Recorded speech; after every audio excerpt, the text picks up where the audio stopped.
Perfecto, sí. Hagamos una oración para comenzar. Padre amado, Señor, te doy gracias por este día, Señor, gracias porque podemos reunirnos en esta hora, Padre, de la noche, Señor. Gracias porque podemos juntarnos a leer esta escritura, Señor, a comentar estos versículos. Eh, Ayúdanos a poder entender, Señor, lo que tú estabas plasmando, lo que tú querías decir y lo que tú también nos dices en el día de hoy. Gracias por todo, Señor, gracias por el día que hemos tenido y ayúdanos también a disponer estos minutos a poder concentrarnos y a estar, eh, eh, digamos, atentos a lo que tú tienes para nosotros. En nombre de Jesús, amén. Ya, gracias. Ahí veo que se unió la Carlita y Gonzalo que llegó a su casa. Sano y salvo. Ya, entonces vamos a ir, voy a decirles como una posición según la posición de mi ventana aquí, de mi pantalla, y vamos a ir leyendo una por una la respuesta, ¿ya? Así que primero va a ir la Dani, después la Connie, Eliezer, Daniel Becerra, Berenice, ¿tú vas a vas a participar igual con la respuesta? Si es que la Emma me deja así. Ya, súper. Entonces Dani Toro, Connie, Eliezer, Dani Becerra, después tú Bere, después Gonzalo, la Denise y después la Carla que dijo que se va a unir. Si, es que no, si no, que no está disponible en la primera ronda, pasa para la segunda. Eso. Así que yo voy a comenzar lección 2, ¿ya? Mateos 12 del 1 al 8, ¿ya? La pregunta 1 dice, analizaremos un texto que tiene relación al encuentro que tiene Jesús con los religiosos de su época, ¿ya? Que eran los fariseos. Entonces aquí la pregunta dice, ¿cómo comienza el relato? ¿Ya? Y bueno, esta es la más fácil. ¿Hay que leer el texto? Ah, completo. Ya. ¿Leemos el texto completo o lo leyeron ustedes? No, yo creo que lo leímos, pues sí. Yo creo que todos lo Lo leímos. leemos, pero quizás sería bueno volverlo a leer. Ya, lo leemos en una.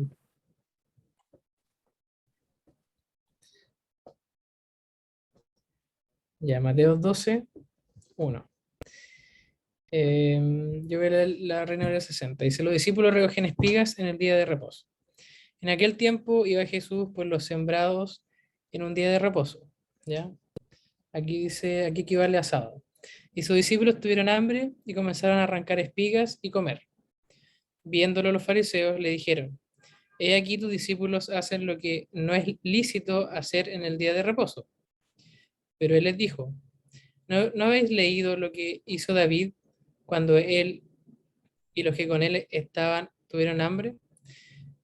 ¿Cómo entró en la casa de Dios eh, y comió los panes de la proposición que no le era lícito comer ni a él ni a los que con él estaban, sino solamente a los sacerdotes? ¿O no habéis leído en la ley, como en el día de reposo, los sacerdotes en el templo profanan el día de reposo y son sin culpa? Pues os digo que uno mayor que el templo está aquí, ¿ya? Y si supieseis qué significa misericordia quiero y no sacrificio, no condenaríais a los inocentes, porque el Hijo del Hombre es Señor el día de reposo. Y ahora sí. Bueno, esta es una historia bien conocida y yo creo que al final de la lección vamos a poder comentar varias cositas, así que yo creo que vamos a ir parando después de la primera ronda, vamos a ir comentando algunas cosas y después vamos a ir siguiendo, ¿ya?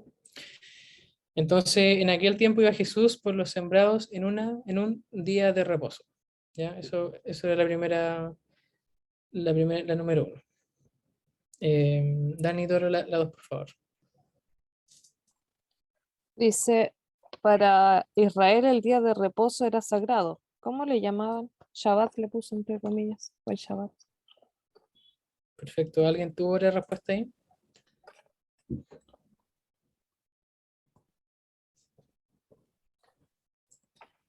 Siguiente entonces, la Connie. Ya. ¿Qué estableció Dios en la ley para este día especial? Según Éxodo 28, dice, acuérdate del día de reposo para santificarlo. Perfecto. La número 4, Eliezer. ¿Qué mandamiento era este? Ahí en Éxodo 20 sale que era el cuarto mandamiento. El pueblo debía reposar de toda hora, tenían que descansar todos, incluyendo a el hijo y la hija, el siervo y la criada, las bestias, los extranjeros que están dentro de tus puertas. Perfecto. Bueno, solamente para, para recordar ahí, el primero dice, amarás a Dios por sobre todas las cosas. El segundo, no tomarás el nombre de Dios en vano. El tercero, santificarás las fiestas en nombre de Dios. Eh, y el cuarto hace referencia al día de reposo, ¿cierto? El número 5, Gonzalo. Ah, disculpa, me salté a alguien, ¿no? Que se reordenaron ahora. Al Dani. Ya, Daniela, te toca a ti. Ya, dice, este día sagrado reposó Jehová, por tanto lo bendijo y lo santificó.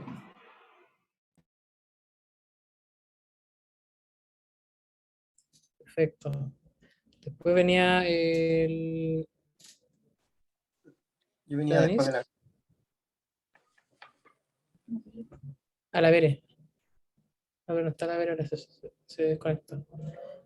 Está la Vere, después Gonzalo. Ya. La 6, Sí, ¿qué significa santificar? Yo le puse separar algo para una cuestión especial. ya. Aquí me gustaría que pudiéramos comentar todas nuestras respuestas. Dani, ¿tú qué le pusiste? ¿Qué, Dani? Dani Toro. Ahí. La 6, ¿cierto? Sí, Ahí. Le puse a ser santo, purificar o poner aparte para Dios. ujú, ya. Hola Andrés, ¿tú qué le pusiste? Hola amigo, ¿cómo está ahí? Bien, bien, gracias. Mira, investigué que viene del latín santificare. Generalmente era asociado a convertir algo o a alguien en santo a través de la gracia. Creo que es como el concepto que más me llamó la atención.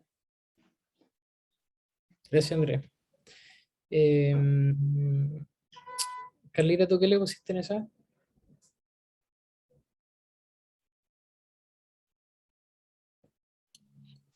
¿En cuál es la 6? Sí, Puse limpiar, purificar, quitar lo malo. ya. Eliezer, Yo le puse santificar, apartar para Dios. santificar. Connie, ¿tú qué le pusiste ahí en la 6? Le puse apartar, bendecir. Dani, Yo le puse hacer santo una cosa o persona y como sinónimo le puse bendecir o consagrar.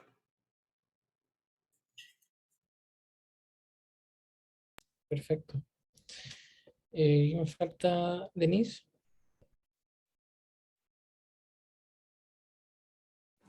Yo igual le puse como consagrar, hacer santo una cosa o persona. Y aquí me falta, ¿están todos parecidos? Gonzalo, ¿tú dijiste? Sí, sí, dijo. Ya, después de la C teníamos la Denise. Ya. La 7 dice, así es que en este día era prohibido trabajar. Ese fue el pleito que armaron los fariseos contra Jesús por algo que hicieron sus discípulos. ¿Qué trabajo hicieron? Yo le puse que arrancaron espigas y comieron. Arrancar espigas. Gracias. ¿Alguien tiene otra respuesta ahí? ¿Algún comentario? Ya. Después la pregunta 8 le toca. Se me perdieron ya el Andrés. ¿Es realmente este un trabajo? Yo le creo que no. Ya, ¿por qué? Justifique. Eh, bueno, la verdad que respondiendo a la pregunta anterior de la Deni, ¿cómo se llama? Si nos ponemos explícito en ese tema, el contexto era que ellos tenían hambre. Entonces estaban respondiendo a una necesidad de alimentar su cuerpo. Y en ese entonces, por ejemplo, si nos ponemos estricto un poquito, quizá analizar el contexto, claro, ellos retiraban las espigas, pero en ese tiempo no era como ahora de ir a comprar un supermercado y había harina, sino que esa espiga la molían, ¿no es cierto?, en una estructura de piedra, como nosotros como los morteros en la cocina, y ahí recién se trataba de obtener la harina para después hacer pan, o sea, sí tenía un trabajo, pero como respondía a una necesidad de su cuerpo, no, pues porque apuntaba justamente a eso, a alimentarse. Perfecto. Igual me gustaría escuchar otro comentario. ¿No? No sé si alguien quiere dar su. Le puso que no, le puso que sí.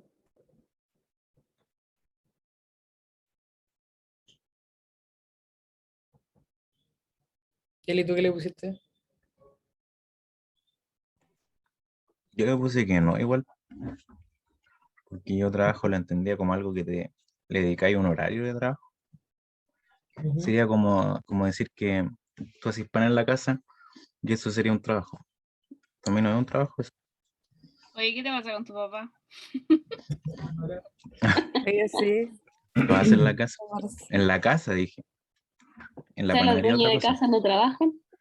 Yo me fui como por la parte así Eliezer, como muteate, por favor. la traducción Sí. general y busqué qué significa trabajo. Y trabajo es toda acción que uno realiza.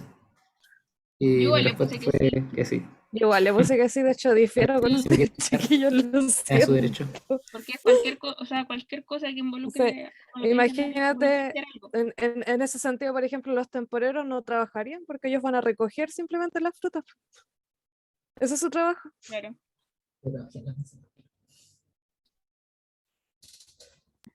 ¿Alguien más tiene otra opinión? Yo le puse que no, pero como pensando quizás en que el concepto de trabajo en ese tiempo era distinto al de ahora, que uno lo ve como un trabajo remunerado, que tiene un horario, etcétera, etcétera. Quizás antes el trabajo era de otra forma. Entonces yo le puse que no. Ya. Interesante la respuesta.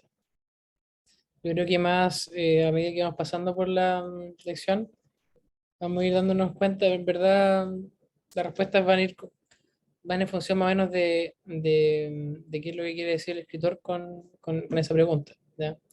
Entonces, claro, aquí si lo vemos como si es, como decía el Daniel, la definición de trabajo, claro, si ellos, el hecho de ir a accionar y mover algo, mover en este caso de buscar el elemento, claro, podría ser que es un trabajo, pero si lo vemos desde el punto de vista de como el motivo de por qué ellos fueron a recoger esa espiga, era más que ellos iban a trabajar, sino que fueron a buscar unas espigas para poder hacer algo para comer. ¿Ya? Entonces, bueno, me estoy adelantando, la 9. La 9 de la Carla, por favor, Carlita. Voy, dice, ¿por qué los discípulos de Jesús arrancaron espigas? Por hambre. Ya. Entonces, claro, aquí ya empezamos a dar cuenta de que, claro, el motivo por el cual ellos estaban haciendo eso no era para vender las espigas, para ganar dinero, por ejemplo, sino que era realmente para poder generar el pan o para comer. ¿Ya? Andrés, ¿quieres comentar algo ahí? Sí, mira, es que ayer mandé al grupo un estudio de un pastor justamente del tema. Y él toca explícitamente esa parte, que varios historiadores concluyen, por ejemplo, de que lo que Jesús hizo ahí fue, primero, responderle a los fariseos de dos maneras, ¿no es cierto? Primero, poniendo el caso de David, que el David entró al templo y sacó la ofrenda, ¿no es cierto?, que era para Dios, y se alimentó. Y en este caso, ¿no es cierto?, los discípulos con los que él iba, ¿no es cierto?, ellos sacaron trigo ¿no es cierto?, de las espigas, y él reconoce que lo que hizo David, según lo que envió yo al grupo, me gustó lo que dijo el pastor este, porque decía que según lo que Jesús trataba de entender, es que lo que hizo David no era lícito, porque David sacó un pan que era una ofrenda para Dios, pero lo que hicieron sus discípulos, no, porque Dios las leyes las dejó entendiendo que nosotros somos humanos, pero para dar gloria a Dios, pero sin imposibilitarnos vivir. O sea, que si una ley nos choca con tiene un techo en que si se imposibilita con la vida, no tiene sentido. Y aquí estamos poniendo muy estricto al negarle a una persona el pan, pues viejo. Entonces, yo por eso compartí el estudio, porque me llamó poderosamente la atención eso. Sí, súper interesante, Andrés, el comentario que está mencionando. Bueno, la siguiente le viene la número 10, la tiene que dar la Dani Toro. La 10. Dice, ¿cuál fue la acusación de los fariseos según el versículo 12:2? Dice, hacen lo que no es lícito hacer en el día de reposo. Perfecto, o sea, hacen lo que no es lícito hacer en el día En de el día de reposo. reposo. Eso fue lo que los fariseos acusaron. Eso. Ya obviamente los fariseos lo entendemos como personas que eran de una cierta manera como religiosos en ese tiempo, que estaban ahí como aguja con lo que hacían las personas, pues en particular con lo que hacía Dios, Jesús. ¿Ya? La pregunta 11 le toca a la Connie. Ya. Jesús los defiende citando las escrituras cuando David tomó el pan de proposición o el pan consagrado del templo de Jerusalén porque tenía hambre. Perfecto. ¿Ahí alguien buscó lo que significa preposición?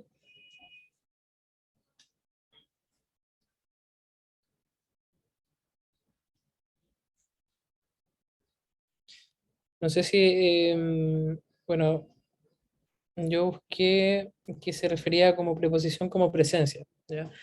Y obviamente ese era el pan, como decía el Andrés, que estaba puesto en el templo, que era netamente para un ritual, podríamos decir. Entonces, el pan de la reposición podría ser como el pan del rostro, o sea, la versión, o sea, la traducción literal sería como el pan del rostro de Dios, y se usaba, digamos, para este ritual que después un poco lo describimos en los siguientes textos, pero eso más o menos es lo que está hablando aquí del pan de la proposición, ¿ya? Del templo de Jerusalén. Entonces acá lo que hay que recalcar es que el motivo por el cual David tomó el pan fue porque tenía hambre, ¿ya? Eso es lo que Jesús está exponiendo en la mesa, o sea, ese es el caso que él estaba mencionando. Después viene Eliezer, la 12. Esta historia está narrada en 1 Samuel 21, del 1 al 6. Dice, de este pan solo podían comer los sacerdotes. ¿David los robó o los pidió al sacerdote? Yo ahí leí que los pidió. La C, en cuanto al pan de la proposición, ¿cuántos eran? 12, decía en Levítico. ¿Qué establecía la ley? Que solo lo comerán los hijos de Aarón y Aarón. Y la E dice, cada pan pesaba 4 kilos. Entonces, ¿cuánto pan tomó David? Ahí no caché cuántos panes se llevó. ¿Alguien Le- buscó esa? Igual está un poco más arriba en los versículos. Leí O que sea, había pedido 5, pero no sé si al final se llevó esos 5. sí, Pero pues, la ola era multiplicar los 4 kilos por los panes, ¿no? ahí los ingenieros te sacaron todo el...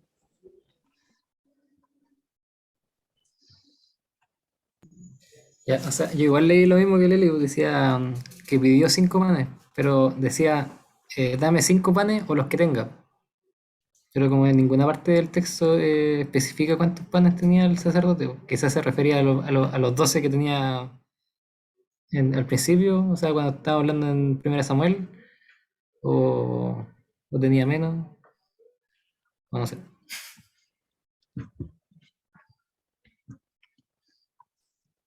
Está muteado, Pato. Sí que está hablando. Ahora sí, como estamos en la misma sala para que se acople. Claro, sí. No sé si alguien ahí buscó más, pero a priori, al menos nosotros no pillé que dijera exactamente cuántos panes tomó, así como explícito, pero podríamos inferir de que fueron al menos 5 panes, que fue los que él pidió. Bueno, podrían haber sido menos, pero supongamos que fueron 5, y ahí serían 20 kilos de pan, que sé yo, David.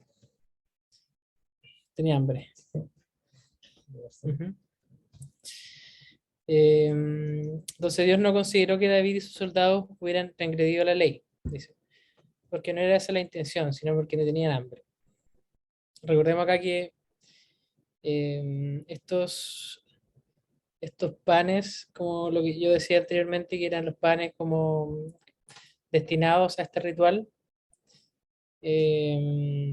no sé si ritual, pero era destinado para los hijos de Aarón y Aarón. No podía entonces cualquier persona ir y sacarlo, ¿ya? Entonces, por eso que acá destaca que aunque ellos transgredieron la ley, quiere decir que utilizaron una herramienta o una forma, en este caso el pan, que es destinado para algo específico, y dicen, David robó el pan por una motivación extrema. Dice, Dios ve la intención de los actos. ¿Ya? Bueno, acá tenía igual yo la discusión del tema de... eh, claro, el tema era que David utilizó estos panes que estaban destinados para este ritual, que era solamente para Aarón y los sacerdotes, en el contexto de cuando estaba David, era para los sacerdotes. Entonces, por eso que acá destaca el tema de que, independientemente de que eran para eso, Dios dice, ve la intención de los actos en el sentido de que ellos necesitaban alimentarse. Me gustaría escuchar, no sé si alguien tiene alguna opinión al respecto de esta pregunta, si encontró algo interesante.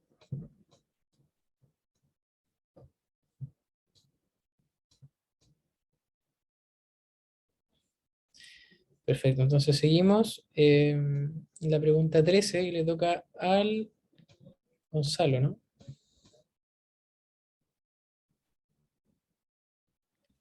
Perdón, me estoy comiendo los panes. El 13 dice,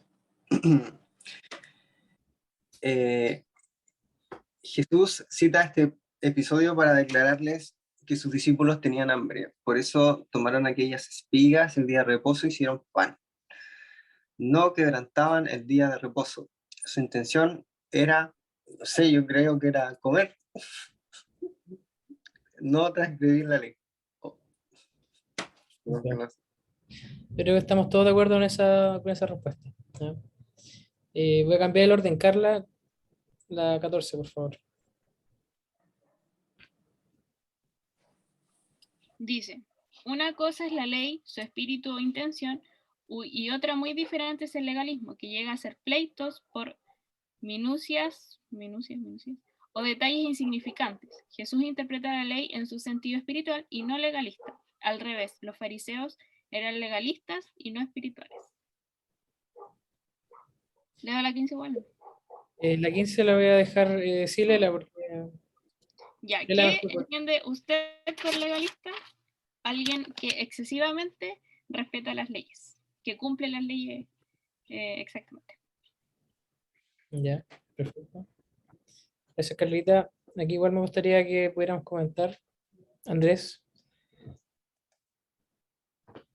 Yo igual puse algo parecido, respeto irrestricto a las leyes de Dios. De hecho, tengo un recuerdo súper cuático, un ejemplo como hablaba la Carlita, De hecho, esto fue hace años atrás, pues, un poco chistoso. Donde vive la Carlita, en este que está la avenida Esmeralda, po. Y cuando uno toma esa calle por el liceo industrial hacia arriba, ¿no es cierto? Que hay una parte que es como, tiene una parte que está al lado de las palmeras con ripio. Ujú. Entonces, resulta que esa calle no tiene doble sentido. O sea, tiene un sentido hacia la Selpa y tú bajas hacia acá, hacia el único. Y me acuerdo que un día domingo, loco, eran las 8 de la mañana, las 8, hermano.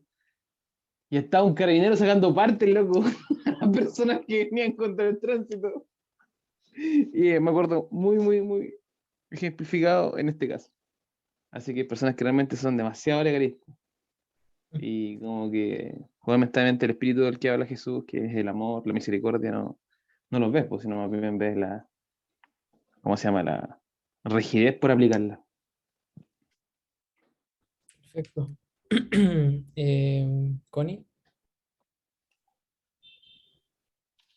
Dame un segundo. Ya, le puse yo que legalista era una persona religiosa que se preocupa por cumplir la ley como un símbolo de espiritualidad. Ujú. Mientras más cumple la ley, como más espiritual o más cercano a Dios está.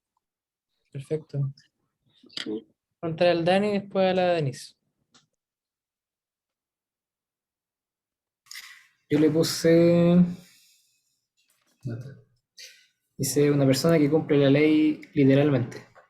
Que cumple que la ley sea aplicada literalmente.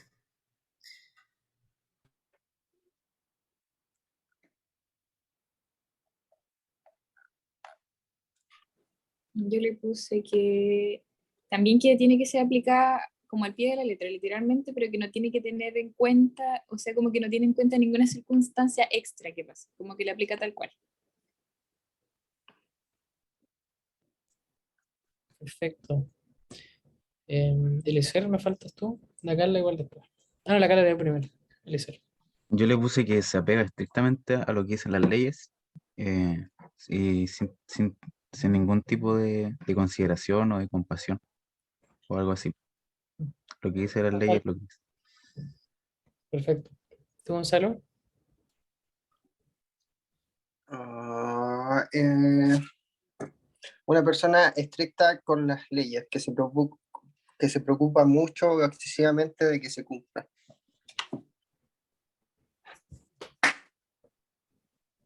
Perfecto. También veo que está la Moni. Moni está ahí Sí, ¿me escuchan bien? y te escuchamos súper.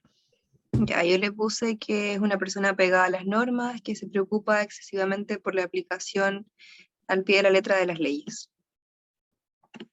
Perfecto, Moni, gracias. Entonces vamos a la. Bueno, ustedes lo dijeron súper bien en su definición. Em, yo acá lo extra que puse, no sé si alguien lo dijo, pero que no tiene en cuenta las circunstancias adicionales. ¿Ya? O sea, alguien que no solamente mira como la letra o lo que dice, pero no considera, no tiene otras consideraciones. ¿Ya? Em, y también destaco, me gustó mucho lo que escribió la Connie con respecto más que el hecho, la forma, sino que como el motivo, el fin de por qué ser legalista. Más, la aplicación más a lo que, a por qué esta persona lo hacía.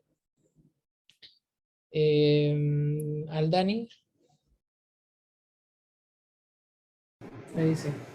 Dice, según Mateo 12:5, los sacerdotes trabajan mucho el día de reposo. Por ejemplo, ejecutaban sacrificios, ofrecen a Dios las diversas ofrendas, atendían a la gente, etc.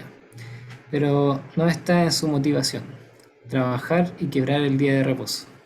Números 28:9. Dice, debían sacrificar 2 corderos. B dice 2 décimas de flor eh,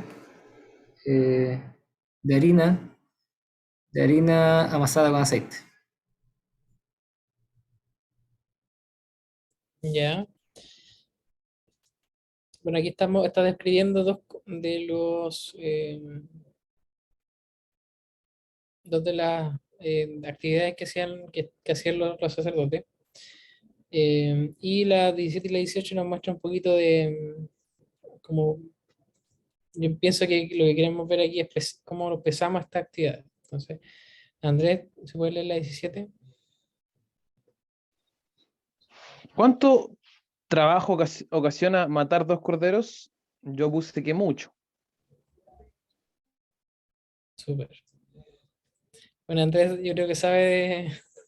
Y yo decía, decía acá a los chiquillos, de verdad no tengo idea de qué trabajo, cuánto trabajo. Pan es más fácil, pero un cordero. Eh, Denise, ¿puedes leer la siguiente? Ya dice, ¿cuánto trabajo lleva hacer pan amasado? Para el que sabe hacer pan amasado, poco yo creo, para mí regular. Yo al tiro pensé en la maquinita esa que no le mete las cosas y sale el pan hecho.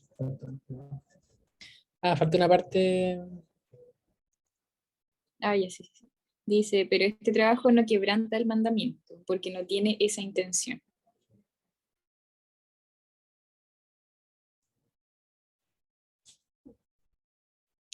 Claro. Entonces aquí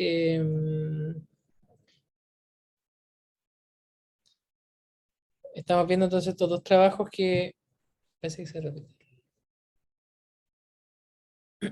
Estos dos trabajos, entonces tenemos el tema de lo que hacían era sacrificar 2 corderos y aparte es decir 2 décimas de flor de harina de masa con aceite. Entonces este trabajo dice no quebranta el mandamiento porque no tienen esa intención. Ya, o sea, de nuevo, estamos hablando sobre la intención, que es como la palabra clave dentro de la lección, pienso yo, del día de hoy. La intención o el espíritu de la ley. La Mónica, si nos puede leer la número 19. Ya dice, ¿por qué Jesús usa la frase y son sin culpa? Yo le puse para hacerles ver que los sacerdotes trabajaban en el día de reposo. Perfecto. ¿Alguien más tiene otra respuesta?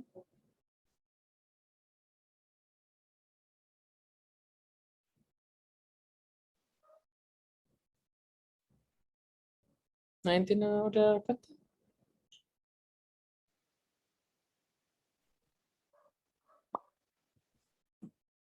Uno más, para no indicarlo con el dedo.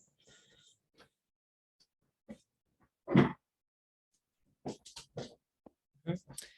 Bueno, acá yo le puse no son amonestados, la usa para explicar que es algo espiritual más que de actos. ¿Ya? O sea, bueno, aquí estamos de nuevo, estamos hablando de que era el acto era un acto espiritual que estaban haciendo los sacerdotes al momento de hacer esta actividad. ¿Ya? Por eso que dice, y son sin culpa. El número 20, la Dani Toro.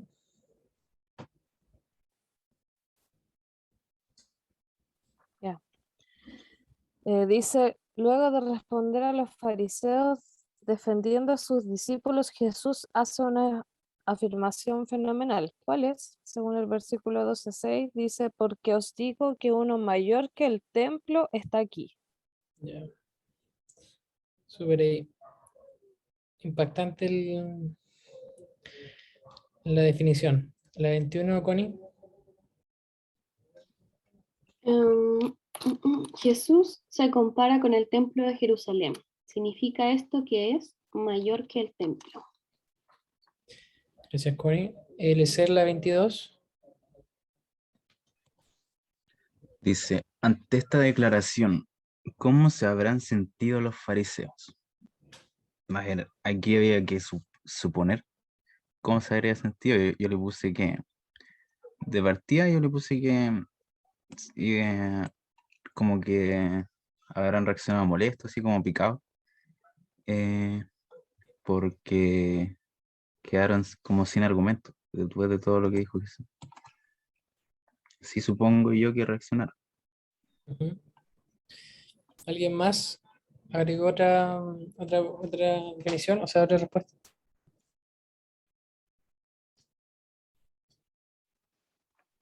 Yo partido.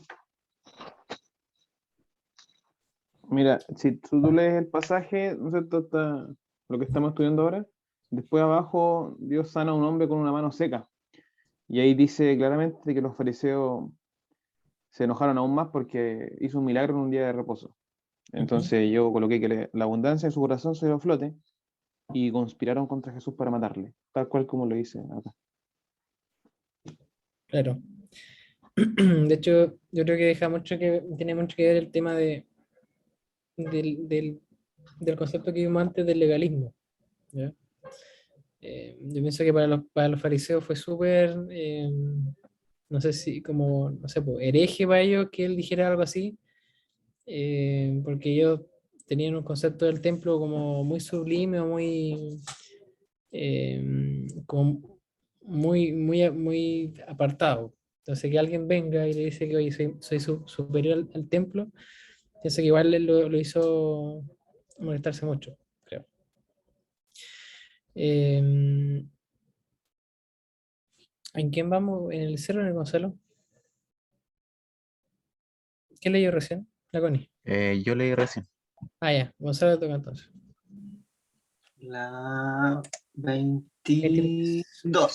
23 dice, si Jesús era un simple carpintero, ¿cómo podía ser mayor que el templo? Yo le puse porque era Dios mismo hecho carne. Perfecto. ¿Alguien tiene otra respuesta ahí? Yo creo que todos tenemos la misma. 24, Carlita.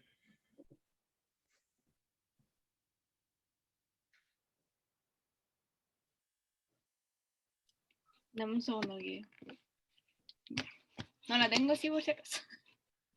Dice, ¿y si supieses qué significa? ¿En cuál vamos? Disculpa, que me perdí. La como que me 24. perdí. 24. Ya. ¿Y aquí la tiene? ¿Qué leyó Gonzalo? Ayúdale. Misericordia. Misericordia quiero y no sacrificio. Sigue leyendo, Carlita. Y no, Condenaríais a los inocentes. eso. Y lee los dos párrafos después que están bajitos. Dice, para Jesús, estos fariseos estaban juzgando sin misericordia, por eso fallaban. Si hubieran tenido en cuenta este principio, habrían hallado inocentes a los discípulos. Claro. Dani, la 25. Dice, ¿en qué pasaje del Antiguo Testamento está este pasaje citado por Jesús? Yo le puse en Oseas 6:6.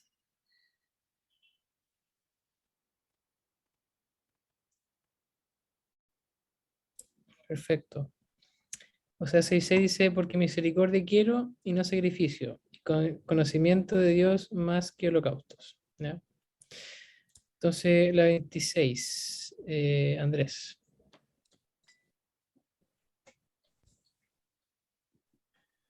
¿Qué es la misericordia? Bueno, acá traté de recoger como dos conceptos. Uno como más universal, creo yo, para la lengua hispana, que es el de la RAE.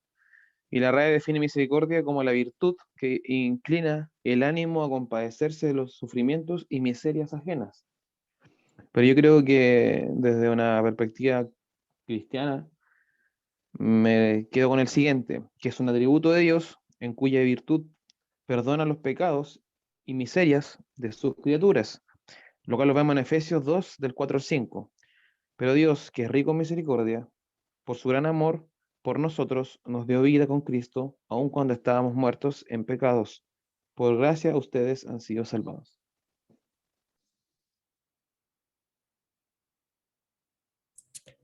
Perfecto, gracias Andrés. ¿Alguien más tiene alguna definición, ya sea igual cristiana o sea, desde el punto de vista cristiano, desde el punto de vista em, normal del trabajo, no sé cómo decirlo?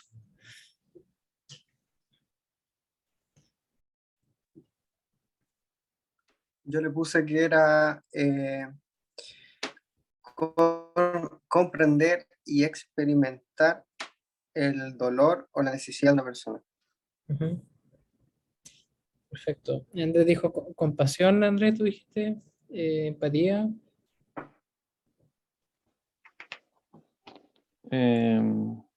No, es que puse dos, po. El de la RAE es una virtud. Ya, ¿Cachai? virtud. Que inclina el ánimo hacia compadecerse de los sufrimientos y miserias ajenas. Ya. Perfecto. ¿Alguien más tiene otro o seguimos a la 27? Yo le 17, puse, buenísimo. yo le puse que se inclina a sentir compasión por alguien y que también desde mi punto de vista como que no solo siente lo del otro, sino que también suple la necesidad que está viviendo el otro, ya sea espiritual, emocional o material. Ujú. Claro, igual ahí otra palabra que sale es como que sufren. Personas que sufren o que sienten la necesidad del otro. Ujú. La 27, Denise.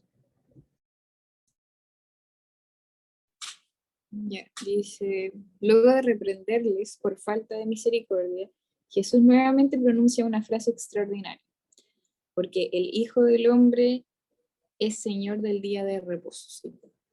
Señor del día de reposo. Perfecto. No sé, porque el Hijo del Hombre es Señor del día de reposo. Del día del reposo. El 28, Moni.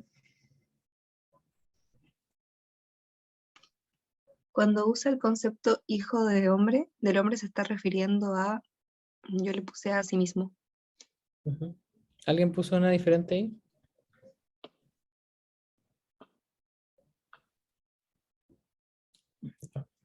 La 29, ¿Brian la tiene? No, no lo tengo. Pero léela y nosotros la comentamos. Ya, explique este concepto usado por Jesús, que es hijo del hombre. Claro, hijo. ¿Quién puede explicar a qué se refiere con el Hijo del Hombre? ¿Quién tiene ahí? ¿Quién la hizo?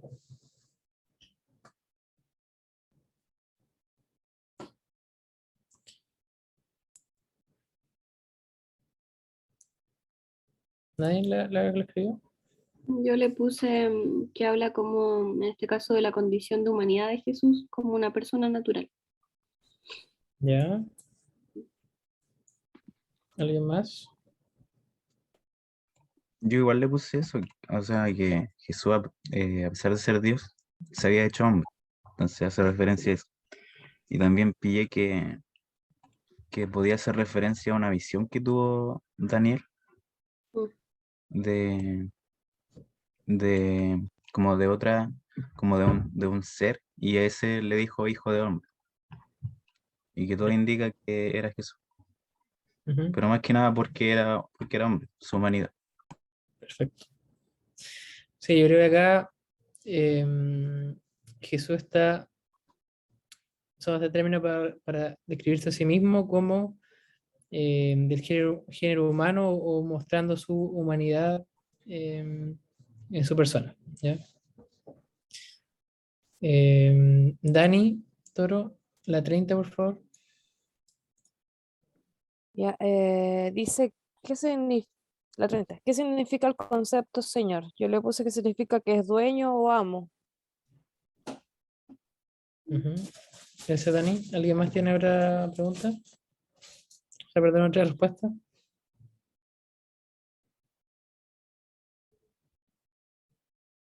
Mónica, ¿le pusiste tú ahí?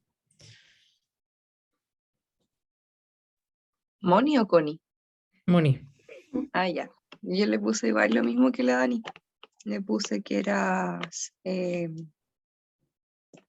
dueño o administrador. Ya. Sí, yo creo que ahí más o menos todos tenemos el concepto de señor.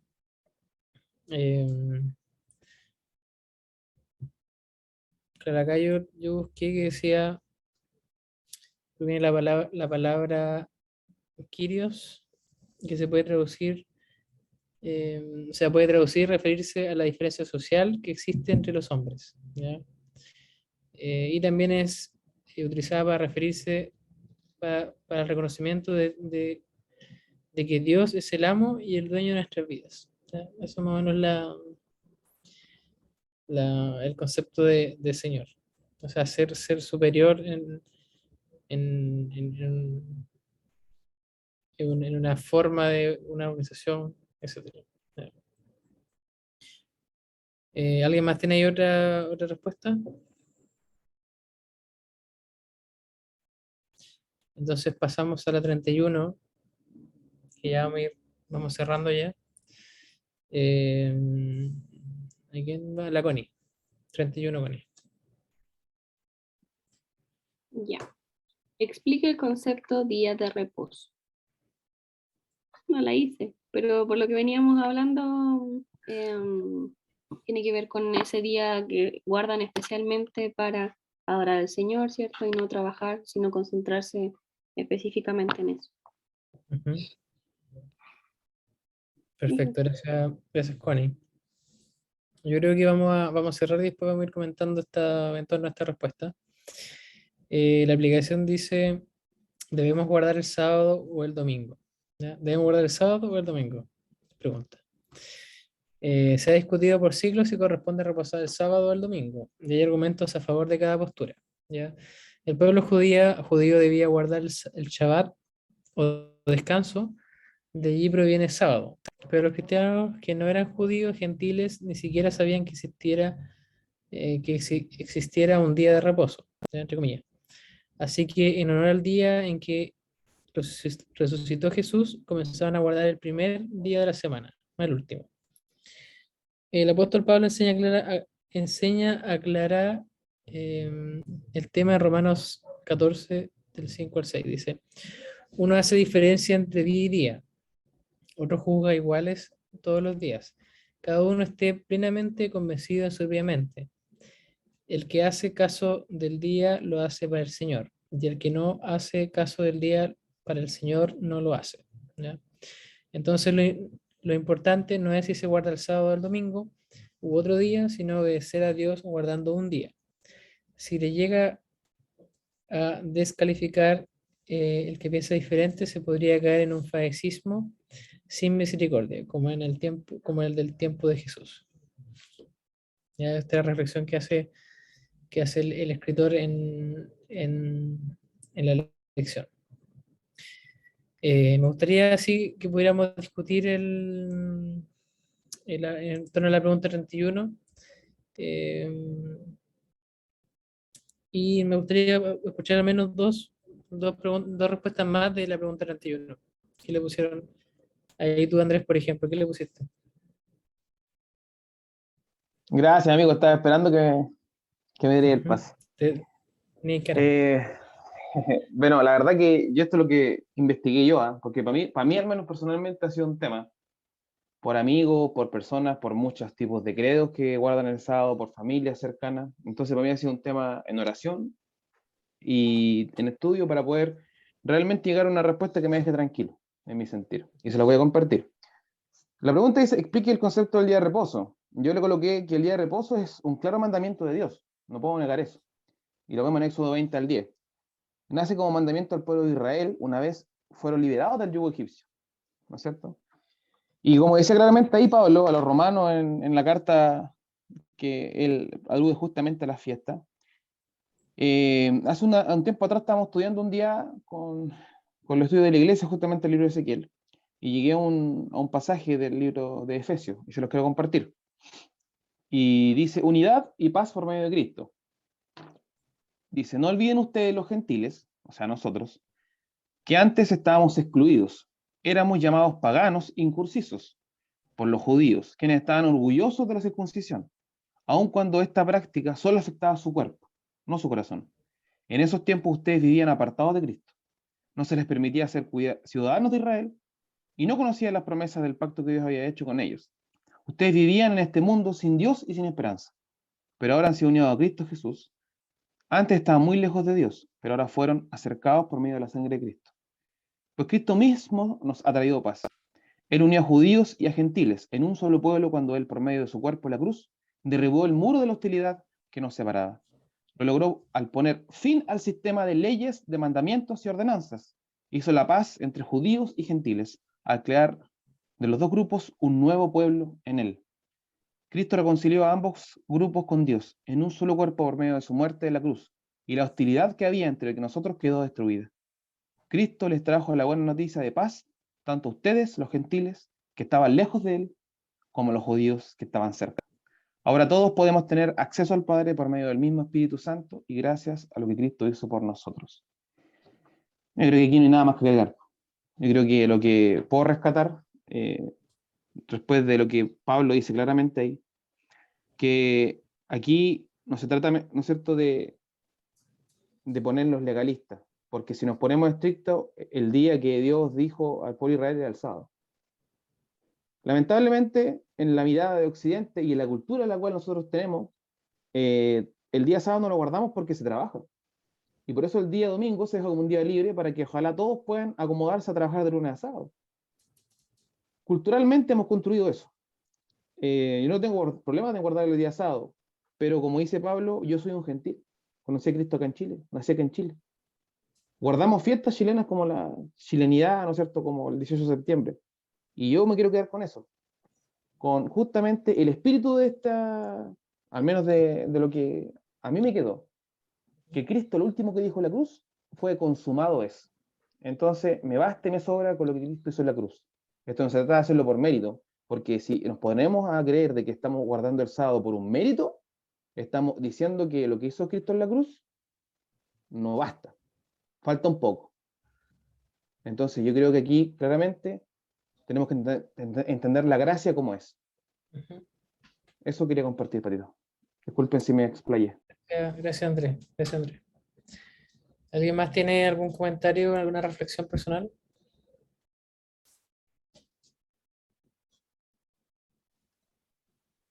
Ya voy a ir cerrando la...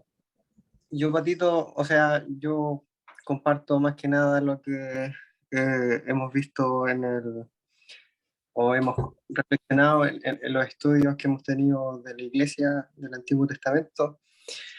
Y yo recuerdo que claro, el tema del reposo, nosotros debiéramos verla como un concepto de reposo espiritual. Yo trataba de buscar en el estudio que hicimos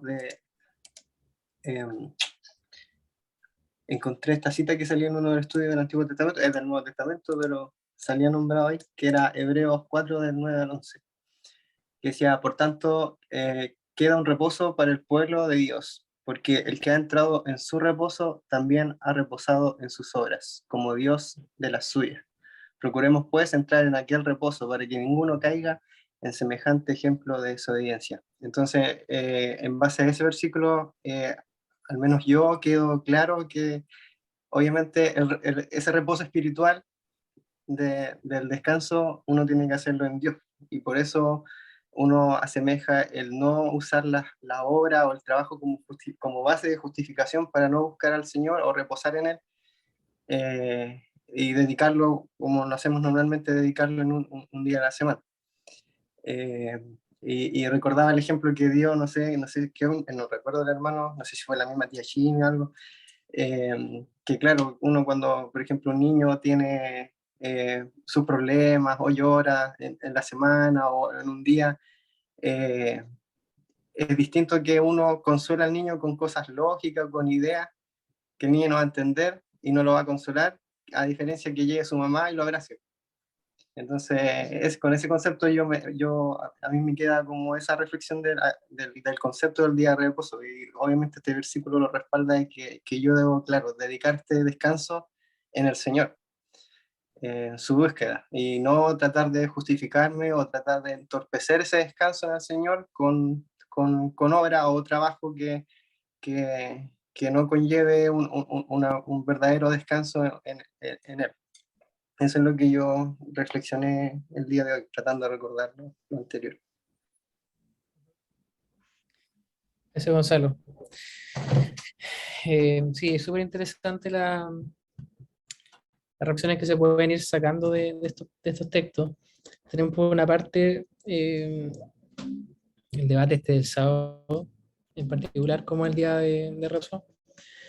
Pero también se van desprendiendo otros elementos que yo creo que es el tema del día en específico. Yo creo que está bastante claro en el sentido de que la diferencia de que cuando te preguntan por qué va el domingo a la iglesia y no va el sábado, por ejemplo, con una adventista, bueno, lo que Esteban que es adventista fue una pregunta por 14 años. Bueno, yo creo que esa discusión está clara en el sentido del día en específico. Yo creo que el Señor nos lleva un poco más que eso y nos lleva a reflexionar sobre el espíritu de esta ley y el espíritu de nosotros al momento de dejar o despejar un día para el servicio, para el Señor. Ya que es un poco lo que decía Gonzalo. Acá tengo unas reflexiones finales. Dice, un día de cada 7 debe ser santificado. ¿Ya? 6 días se dedican a los santos del mundo, pero no como para descuidar el servicio de Dios, ¿ya? Y el cuidado de nuestra alma. O sea que nosotros, dejamos un día en donde vamos a la iglesia, pasamos un tiempo con la iglesia, con nuestras personas, pero no debemos descuidar nuestras almas, no debemos descuidar nuestro servicio en los otros días restantes. ¿Ya? Aquí yo creo que eso es un fuerte llamado a nosotros de que, claro, está bien, es un día que nosotros debemos santificarlo, debemos eh, pensar en poder eh, eh, nutrirnos, ¿ya? Pero no debemos descuidar ni el servicio ni el cuidado de nuestras vidas durante los otros 6 días restantes, ¿ya? Y lo otro que tengo aquí dice, el día de reposo para el Señor debe ser un día de descanso del trabajo secular para reposar en el servicio de Dios, ¿ya? O sea, un tiempo que nosotros reposamos en el servicio de Dios. Y cada uno lo destina de su forma. Hay algunos que van a la iglesia el domingo, van 2 veces el domingo, no sé. Sin embargo, dice aquí las ventajas de la debida observancia de este día, o de este día santo que estamos hablando, dice, aunque solamente fueran por la salud y la felicidad de la humanidad, más el tiempo que otorga para el cuidado del alma, muestran la excelencia de este mandamiento. ¿Ya? De hecho, varias veces creo que lo estudiamos en nuestros cursos de que, claro, la esencia bueno, dice, la excelencia de este mandamiento nos invita un poco a poder, es un mandamiento que es para nosotros, ¿ya? O sea, nosotros somos bendecidos al momento de despejar un día eh, para servir al Señor, ya sea un día físico o sea un tiempo destinado a servir al Señor. Yo creo que eso a Dios le agrada, que nosotros podamos reposar en el servicio y yo creo que también, más que, también es por un tema que también lo estudiamos, creo que fue un estudio que hicimos ahí con los chicos de Temuco, creo que eso tocó ese tema, que claro que también decía que también va un tema físico, o sea, es natural para el hombre tener que descansar en un momento y reposar en el servicio al Señor. ¿Ya? Así que quedémonos con esa reflexión, quedémonos con la reflexión del espíritu de esta ley. Jesús quería resaltar que la intención no era el hecho de trabajar o no, sino que la intención era de poder destinar un tiempo para un reposo de nuestra alma. ¿Ya? Y si debíamos hacer una actividad, en este caso lo que hizo de ir y comer, digamos, un pan, por ejemplo, eh, que era una actividad básica que podía ser obviamente el trabajo de ir a tomar la espiga, pero en verdad lo final era una actividad básica, no debía interferir en el propósito del Señor, que era que nosotros pudiéramos tomar este día y reposar en Él.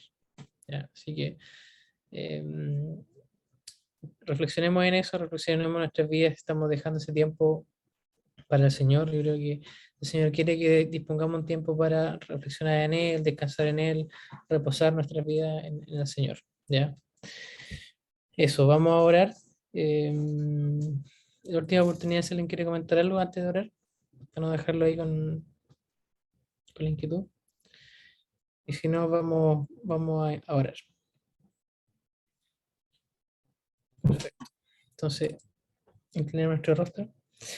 Padre, gracias te doy por este tiempo que hemos tenido, Señor. Gracias porque hemos podido reflexionar en tu escritura, Señor. Gracias porque tú nos resaltas, nos pones estos ejemplos para poder entender que el espíritu de tu ley, de tus palabras, era para nuestras vidas, era para que nosotros pudiéramos reposar en ti, que pudiéramos disponer nuestros corazones, nuestra mente, nuestro cuerpo, para estar un tiempo al servicio tuyo, nutriéndonos, recibiendo de ti, y más que un ritual de dejar un día aparte o no hacer las cosas, hacer o dejar de hacer cosas, más que nada cómo disponemos nuestro corazón delante de ti y cómo nos disponemos a recibir eh, tu descanso ese día que apartamos, Padre. Gracias porque tú eres bueno, porque tú nos aclaras estos temas y porque podemos vivir confiados en ti, sabiendo que tú también nos das esa oportunidad de estar contigo, de descansar en ti y también de cuidar y nutrir nuestras vidas. Quédate con nosotros durante este día y también durante la semana. Te pedimos que puedas también traer a más personas a que sigan en este estudio, que se puedan motivar, que puedan también asistir los días sábados y que podamos ir creciendo y alcanzando a más personas que no te conocen. En el nombre de Jesús, amén.